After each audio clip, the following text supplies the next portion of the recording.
ದೇವಸ್ಥಾನಗಳಲ್ಲಿ ಹೆಚ್ಚು ಹೆಚ್ಚು ಈ ಚಿಂತನೆಗಳು ಮೂಡಿ ಬರಲಿಲ್ಲ ಅಂತಂದರೆ ನಮ್ಮ ಜನ ಭಾಳ ಕಷ್ಟ ಇದೆ ಎಬ್ಬಿಸೋದು, ನಮ್ಮ ಜನರನ್ನು ಎಬ್ಬಿಸೋದು ಭಾಳ ಕಷ್ಟ ಇದೆ. ಅವ್ರಿಗೆ ಯಾವುದೂ ಕೂಡ ಒಂದು ರೀತಿಯಲ್ಲಿ ಆಘಾತಕಾರಿ ಅಂತ ಅನಿಸಲ್ಲ. ಜಗತ್ತಿನಲ್ಲಿ ಏನು ನಡೀತಾ ಇದೆಯೋ ಒಂದು ಮೂಲೆಯಲ್ಲಿ ನಮ್ಮೂರಿನಲ್ಲಿ ಏನಿಲ್ವಲ್ಲ ಅಂತ ಹೇಳ್ತು ಕೊಡಿಸ್ಬಿಡ್ತಾರೆ ಜನ. ಆದರೆ A spark neglected burns the house ಅಂತ ಒಂದು ಮಾತು. ಪಕ್ಕದ ಮನೆಗೆ ಬೆಂಕಿ ಕಿಡಿ ಬಿದ್ದಿದೆ ಅಂದರೆ ನಾವು ಎಚ್ಚರಿಕೆಯಿಂದಿರಬೇಕು ಅಂತ ಅದರ ಅರ್ಥ.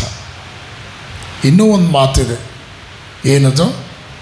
ಮನೆಗೆ ಬೆಂಕಿ ಬಿದ್ದಾಗ ಬಾವಿ ತೋಡುವಂತಹ ಪ್ರಯತ್ನ ಮಾಡಬಾರದು ಅಂತ.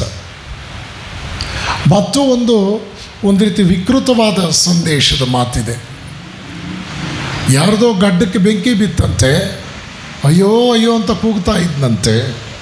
ಆಗ ಪಕ್ಕದಲ್ಲಿದ್ದವನೊಬ್ಬ ಹೇಳಿದ್ನಂತೆ, ನಾನು ಡಿಸ್ಟರ್ಬ್ ಮಾಡಬೇಡಿ, ಅವ್ರ ಗಡ್ಡ ಸುಟ್ಟೋಗೋ ಒಳಗೆ ನಾನು ಬೀಡಿ ಹಚ್ಕೊಂಡು ಬಿಡ್ತೀನಿ ಅಂತ. ಇದು ವಾಸ್ತವಿಕತೆ. ಈ ಮಾತುಗಳು ಒಂದು ರೀತಿಯಲ್ಲಿ ವಾಸ್ತವ.